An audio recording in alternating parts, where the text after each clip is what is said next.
ইসলামী আন্দোলনের গণসমাবেশে যোগ দিয়েছে জামাত, গণ অধিকার পরিষদ, এবি পার্টি ও এনসিপি নেতারা।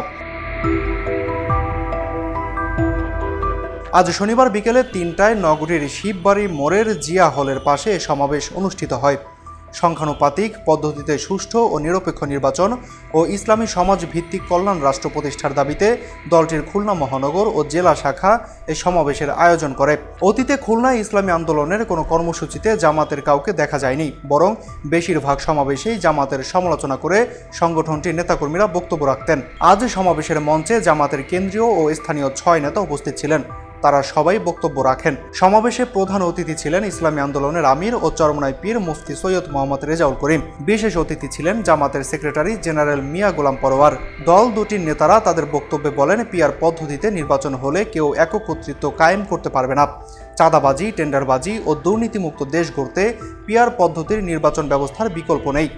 সংস্কার ও আওয়ামী ফ্যাসিস্টদের দৃশ্যমান বিচারের পরে হবে জাতীয় নির্বাচন, আর সেটি অবশ্যই পিআর পদ্ধতিতে হতে হবে।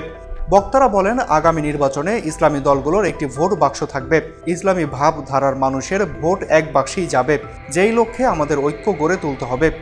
সমাবেশে বিশেষ অতিথি হিসাবে বক্তব্য রাখেন ইসলামী আন্দোলনের নায়েবে আমির মাওলানা আব্দুল আউয়াল, মহাসচিব অধ্যক্ষ ইউনুস আহমদ, কেন্দ্রীয় নেতা মাওলানা সোয়াইব হোসেন ও মুফতি মুস্তফা কামাল। সভাপতিত্ব করেন ইসলামী আন্দোলনের মহানগর সভাপতি মুফতি আমানুল্লাহ।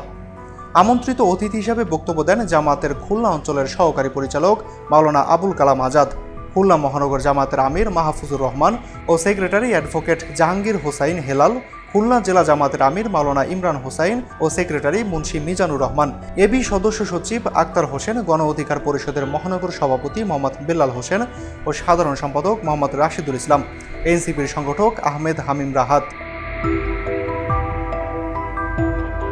মাহাদি Hasan BN, People Voice Television, Dhaka.